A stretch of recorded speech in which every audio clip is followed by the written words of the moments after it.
Hi guys, and welcome. What is it? It's the 12th of January already. I hope your year is starting well.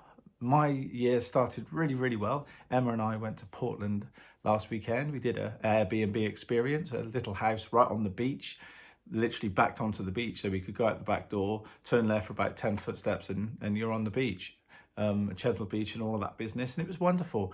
Went to a sculpture park up on the cliff and an old artillery sort of battery we went to as well, which was really quite spooky. But Portland, what a place. Really nice place to go for a few days and chill out. Lovely little town, lovely people. So that was a good way to start. And what happened after that? Well, straight into the studio, doing some remotes for a friend in America, which I'll talk about when that's all kind of squared away and sorted. But really lovely guy. And they're all in the bag, hopefully. Also working with Stephen Roper on a project which we can't really talk too much about. And hi, Stephen, if you're watching. More about that in a minute. And of course, there's Little Men. I'm off in a minute to the studio to do more production and maybe laying down some drums for some more Little Men songs. Because Nick, the lead singer, is writing songs more prolific than Bob Dylan and Prince put together at the moment. So we're trying to get all of that stuff recorded and released and get it out there, get it squared away. So we're rehearsing as well, I should mention, for a gig next Friday. So if you're in the sort of southwest, local to Bath, Bristol, Chippenham or Cardiff or anywhere in this sort of area, we're gigging in Bath at the Chapel Arts Centre on the 19th. And we're really looking forward to that. And we'll be rehearsing next Wednesday and probably doing a little Facebook Live thing just to pop that out there to remind people that we're playing at the Chapel Arts. We've sold, I think, maybe 20 tickets, so there's still some space. It holds about 80 people, I think, 50 to 80 people. And I know there's plenty of people rocking up on the door as well. But if you fancy going, maybe bag yourself a ticket and be sure. And also, I'll do more on this another day, but this is the vinyl. People know what a vinyl, kind of nerd I am. And this is the first record that I've produced. I've been on plenty of albums as the sideman, as a drummer and tambourine and whatever else. Maybe, and singing on one, but let's not talk about that. The Little Men, but I'll talk about that. That's the test pressing, which I had to play the other day, and it sounds great. So that's been going on. The remote sessions have been going on. That's really good, really enjoying that. And once again, if anybody wants me to play on their records, then just give me a shout. We can chat about it. Send me an email, let me know what you're looking for, and we can hammer something out. It's all good. I'm up for doing all this kind of stuff when I'm not on tour. So give me a shout. Same goes for drum lessons as well, whether they be face-to-face or online. Just give me a shout.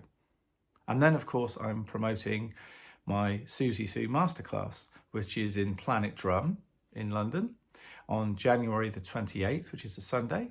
And I'm really looking forward to that. That's where I get a chance to play all of the Susie beats that were made famous and written, we should say, by Kenny Morris and Budgie, were the main drummers, that were in the Banshees. And of course, as you know, I get to play those grooves when I'm out on tour with her, which I've been doing since 2007 on and off. And of course, last year, as we know, was a bumpy year, which was brilliant. Lovely to play those grooves and to see Sue again and everybody. What a great time. But I'm doing a masterclass on the rhythms and the grooves.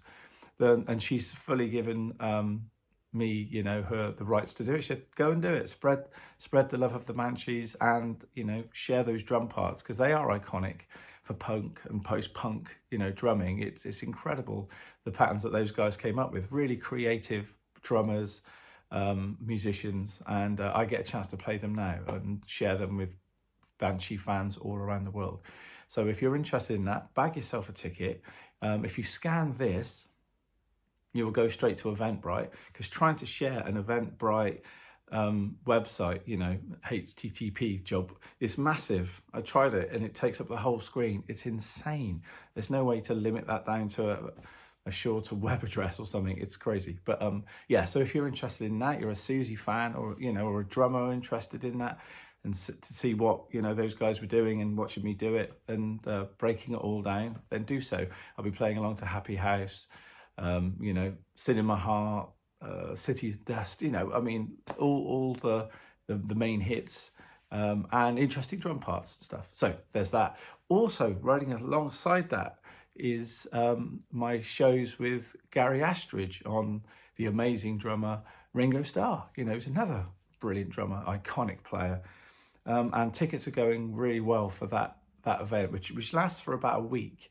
You know, it's going to be Gary with a sort of PowerPoint talking about Ringo's kits, from the Premier kit he played on Please Please Me right up to, you know, the Get Back kit, the two toms, you know, the Ludwig Maple finish kit.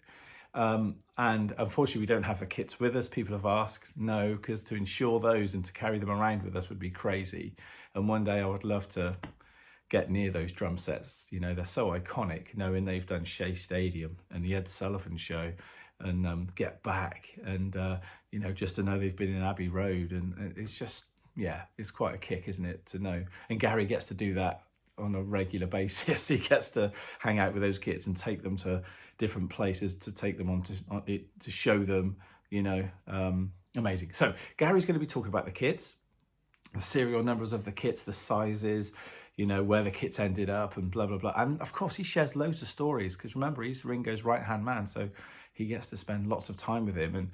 And Ringo tells him stuff that it's not in any books or anything. And again, like the Susie thing, he's got the right of passage to share that. Ringo's been like, yeah, share it. You know, people need to know this stuff. And as I say, it's not documented in any book, some of this stuff. And sometimes when we do Zoom calls, I'm sat there and my jaw just drops when I hear some of the stories. It's just phenomenal. And then, of course, I'll be doing the drumming. And, you know, we did a little YouTube thing the other day, a YouTube short, and somebody said, oh, but you're not leading with your left hand. And I've said so many times that, you know, I'm not a Ringo lookalike or a copycat. That's not what this is. I'm not going to put the wig on and go, woo, and that kind of thing. It's not about that. It's about his drumming, and I will be leading with my right hand. But it's more about what he played and how he played it. And you can play that left-handed, right-handed, back to front, whatever you do, traditional grip, match grip, that doesn't matter. It's the way he actually made the sound on the drums, the grooves that he played, the feel, the emphasis he put on bass, snare, hats, toms, rim shotting the toms, how he played the cymbals, and also field stuff, because I think people don't believe me when I say that so many producers still, and performers, you know, artists will say, one of my favourite drummers is like Mick Fleetwood, and Ringo, you know, his name comes up a lot. You know, how he played the ride, how he, you know, and I've talked about this before, but people do keep referencing it. It's not just me saying it as a Beatles fan, it's a thing. And I've worked in the studio since I was 21, and this name comes up a lot. Of course, so do some other guys as well, or cats, as they say in America. But yeah, and this is why we're doing this kind of roadshow, to take this stuff out there. So Gary's doing all the spiel about the kits and personal, you know, experiences with Ringo and the drums, the drum heads, the cymbals, blimmin' hell, he knows all of it, down to the brushes and the sticks and everything. Beautiful. And I'm doing the playing. So if you're interested in that, you've got to go to www.palacedrumclinic.com. That's where all the tickets will be, and all the event details are there. So go and check that out. And I mean, just yesterday I was getting my hair cut, and I was getting more messenger messages coming through from people saying, oh, I've just seen you in Coventry, I'm coming to that. And on a daily basis, people are on my Facebook or Instagram when I'm sharing it, going, just bag the ticket, see you there. And it's brilliant. And I know some of them aren't necessarily definitely Beatle nuts, because you don't have to be. If you're a drummer and you think, okay, I finally want to know, people keep harping on about it, I'm going to go and see what all this is about, you know. And that's cool. And some of them just come along to see Gary and me do our thing, you know, with the new Morecambe and Wise. So 2024 so far, long may it continue, fingers crossed, is starting well. As I say, I'm nice and busy, and I hope you guys are too, keeping yourself busy creatively. I still haven't, because Emma keeps reminding me that I haven't looked at any or listened to any opera music as yet, because I said I would. That would be my challenge for 2024. I will, though.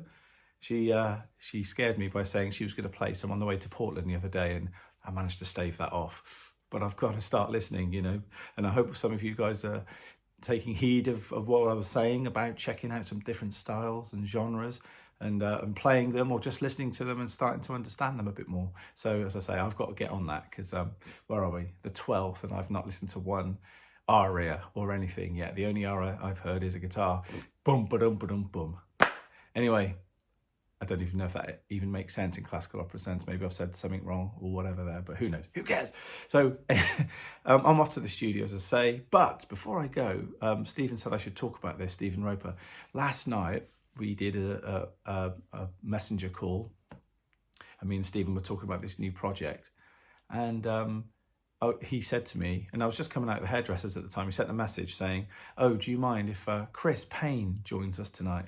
Now, Chris Payne was part of Gary Newman's touring band from, if you saw the Old Grey Whistle Test back in the day when he did Down in the Park in Our Friends Electric, I think it was, he was in the band there. And he was also on The Pleasure Principle, which is that album, that's Revolver. He wasn't on that, but he was on this. And he was with Gary through Telecon and did some dance sessions, and then the album Dance, not just dance sessions.